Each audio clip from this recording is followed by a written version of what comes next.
Hyderabad. My name is Monika Halan, and I'm going to talk to you about money. I want to see a show of hands where people think that only you can get rich by doing bad things. You know, the rich are normally immoral people. This is something that we've been sort of brought up with, this sort of ideology, and I'm here to give you a very different story, which goes back to our ancient past. I want us to reclaim the abundance of Artha. So, the ancients talked about the four aims of life: dharma, artha, kama, and moksha. So, within the ambit of this high moral ground of dharma, you also had the importance of artha, which is being interpreted as the pursuit of wealth. The ancients understood the importance of money. They understood that artha also drives dharma. Somewhere along the way, we lost this. Somewhere along, we lost this way.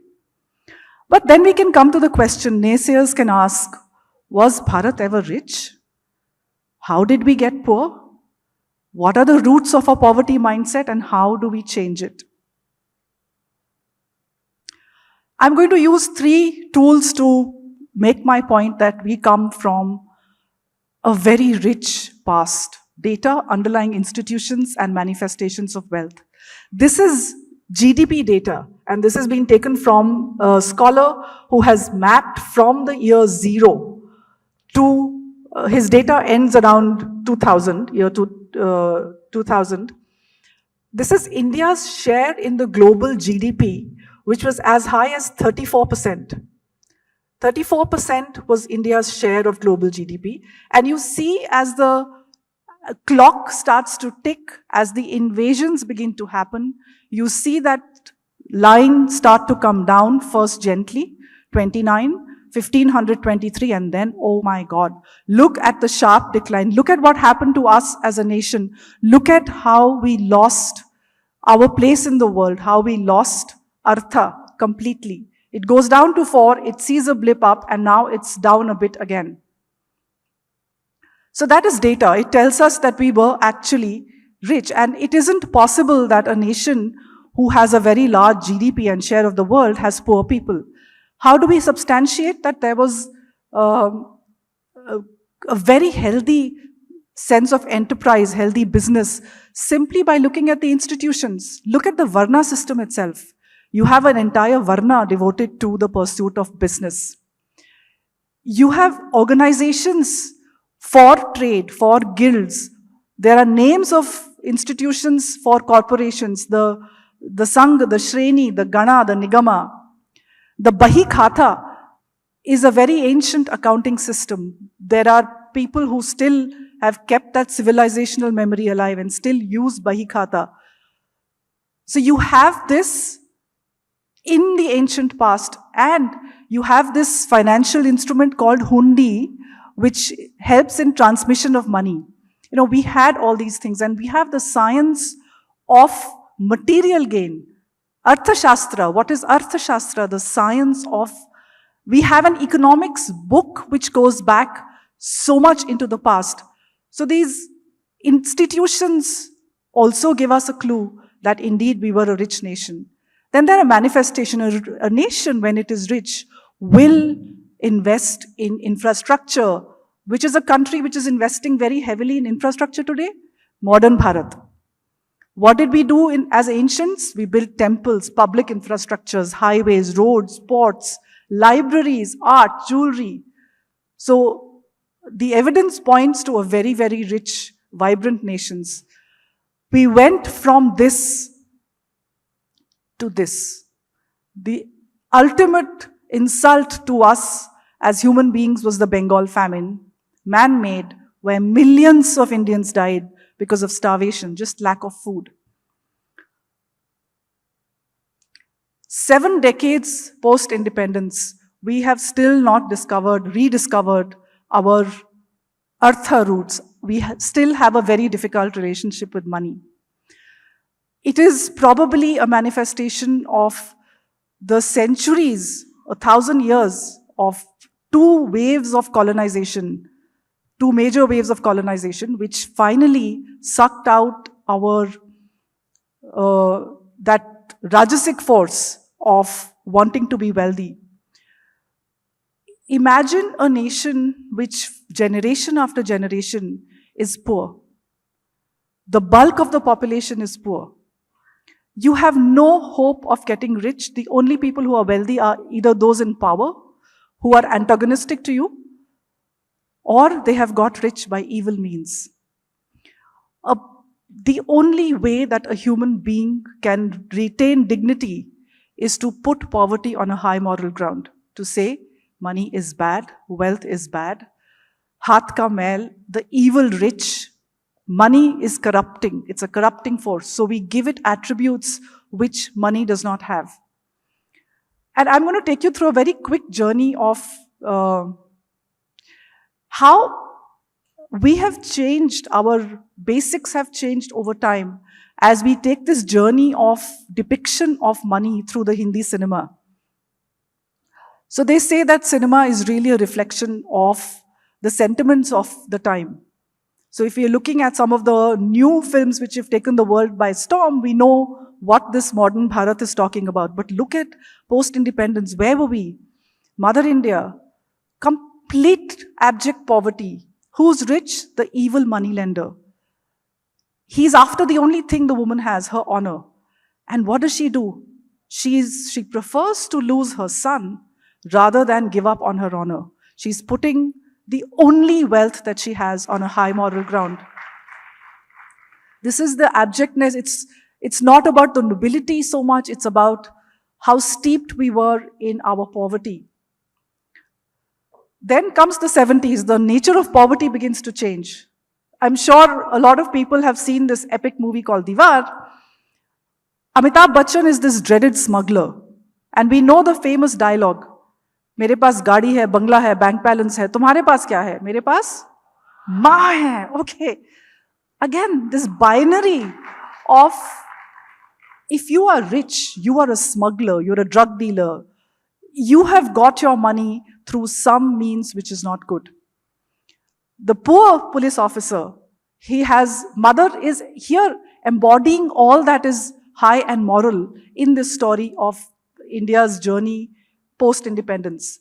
Then by the 80s, the poverty is beginning to change. You have Kala Pathar. Who's the evil guy here? The corporate, the company who uses the coal miners to actually extract, again, their life, their blood, their honor. And this ends really with the nationalization of the coal mines, which in hindsight we realize was really a bad idea. 91, we had economic reform. It took another decade for Hindi cinema to realize that money has stopped being bad. So this, again, epic movie called Dil Chahta Hai, which had a lifestyle, a modern, urban, global lifestyle as the backdrop. And no sort of questions were asked when they lived the life they were living. So we saw it beginning to change. And then Gully Boy was this movie which for me says that aspiration becomes the driving force. He's a poor slum boy. He wants to be rich, not for his ailing mother, not for his marriageable aged sister, all noble things.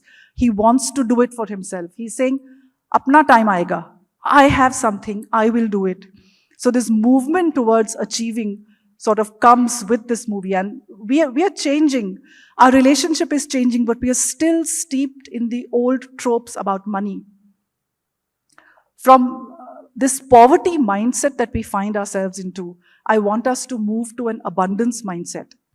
We need to reclaim, Bharat needs to reclaim the narrative that money is good. We can moralize on how we earn it and how we spend it. If there is morality to be attributed to money, it is in its earning and its spending. Money by itself is neutral. If we discard money, who does it go to? It goes to the asuras. We are all devas here, right? Yes, okay, we are all devas here. Should the devas have Artha? Do you want to reclaim it? Okay, the next part is about that. We're going to reclaim this. We have to stop being afraid of wealth. We need to stand straight and say, I want to be rich. I want to be rich in the good way. I will pay my taxes. I will yet do something which gets me wealth. I will use wealth for through the moral prism that I have, which nobody can dictate to me, and I will tell you how to do it. We do not have basic money management taught in schools. I will take a very quick journey through this. I will give you 4 quick steps. So we can talk at 30,000 feet and talk about India becoming rich, India becoming this global power. How is it that we can translate this national wealth into our personal lives in a time where we are not taught the basics? So we study very hard, we get that first job, we have no idea. And believe me, to all the young people out there, this is Amrit Kal words are not just words. I'm part of a generation who benefited from the 91 reform. And believe me, your generation, people in your 20s, are going to see a surge of opportunities and wealth that you cannot imagine. We are the beneficiaries of 91 reforms. The reforms which have happened in the last 7 to 10 years, you are the beneficiaries. So believe me, these are tools which are going to help you reclaim this Artha, reclaim this wealth. And people, when they talk about investing, start with very high-blown diversification, trading. No. First, when you learn to swim, where do you swim? In the shallow or the deep? In the shallow. You start with basic baby steps. What are the baby steps? You have a cash flow system. Very simply, you are separating your spending from your saving. There is a way to do that. You create accounts where you park the money that you're going to spend and the money that you're going to save in 2 different accounts. You cannot imagine what a deep impact a simple step like this will make to your finances. The second is you build an emergency fund. You don't start pension planning. You do 6 months of your monthly spends in a safe place. A fixed deposit is just fine. Your first investment is an emergency fund. You buy sensible insurances, health insurance, personal life insurance for people with dependents. A pure term plan which is bought online is good enough. Why is that? You want to be able to free your money to take this long distance journey that I'm going to start on. I'm putting seat belts with the cash flow system, with an emergency fund, with the sensible insurances bought. I want you to strap yourself down so you can start on this journey of investment. Because when a country makes money, it shows up where? In the profits of companies. Where does that show up? On the stock market. The stock market is not a satta machine. It is not a roulette. It's not a gambling den. It has certain rules. If you follow some of the rules, you can participate without being an entrepreneur in the business opportunity that this great nation, Bharat, is throwing up. You want investment attributes which are long-term inflation and tax plus. I'm just showing you this chart very quickly, which tells you that 1 lakh rupees invested in 4 instruments in 1990. Somebody bought gold, they put it in a fixed deposit, they invested in a PPF, and they bought the Sensex. Google Sensex, what it means. It is the broad market index. The chart is self-explanatory. The lines at the bottom is what happened to the money. It's about 16 to 19 lakh. The 1 lakh invested in the Sensex is 64 lakh across 30 years. And this is a person who did nothing. They just bought the index. Lowest cost way of taking the benefit of growth of the Indian stock markets is to buy an index fund on the Sensex or the Nifty 50. You will have to do far more work than this. But what about the risk, you say? Okay, there is one unluckiest investor ever in India. Every year, when the Sensex touches the 52-week high, so in a year, 52 weeks, there is 1 week in which Sensex is at the highest. This investor invests on that day, okay? She is the unluckiest investor. And after that, the market falls. She does this for 30 years. 1 lakh every year at 52-week high. She is the unluckiest investor. What is she worth today? 2.3 crore. This is India's unluckiest investor. What did she do? Invested in a broad market index, either the Sensex or the Nifty 50, 1 lakh rupees every year at the highest point of the market in that year. She does this year after year for 30 years. What does she have today? She has 2.3 crore. Is that a good number? Would you like to have a similar journey? There is far more work to be done. You do not take advice given on a 20-minute stage to start your investing journey. You have to do far more work. It's a recap. You build a basic cash flow system. You build an emergency fund. You go for sensible insurances, both life and medical, and you use equity exposure for long-term wealth creation. And remember, equity markets will reflect the growth of an economy. Do we believe that Bharat is on a growth path? Yes. Do you know what a simple formula is of predicting average market? It is GDP growth plus inflation plus something called an equity premium. If we are growing at 7%, inflation is at, let's say 5, plus say 4% of inflation, equity premium, what number are you getting in the future at a 7% GDP growth for Bharat? You can do the math yourself. As the country sets out on the second leg of its reform, post-reform journey, I don't want the average Indian to stay out of the markets. You have to be sensible about it. You have to strap yourself down. You have to have a strategy. Only then do you embark. Reclaiming Artha also means claiming, understanding, and using the products which are out there. You cannot just say that we will be a rich country. Yes, the country will be rich. What about you? Do you also not want to participate? And the slide that I showed, this. So this is a choice that we all have to make. And again, I'm saying over a long period of time, I'm not talking of, look at the purple line. Is it jagged? Is it up and down? This is the volatility of the market in the short term. Look at the PPF and the fixed deposit line. These are nice, smooth, straight lines, no risk. The gold line is a bit jagged, but the most jagged line, that is the value of the Sensex over time. It goes in a short period violently up and down. But in the long period, what is it reflecting? It's reflecting the growth of Bharat. It's reflecting our economic progress. And these are choices that actually I leave to you. That if you think Bharat is going to grow, which line would you want to be on? The purple line or the lines at the bottom? Which line? The purple line. Are you going to just listen to me for 20 minutes and buy a product? No, that is not the way to do it. You will have to empower yourselves to participate in this. What I'm telling you today is there is a safe way to getting that return on the purple line, but you will have to do more work. You will have to manage your greed, your fear, no cryptocurrencies, no real estate deals. You'll have to be very, very, so this is almost yogic. So I have done, I've dealt with personal finance and I have met all sorts of fear and greed.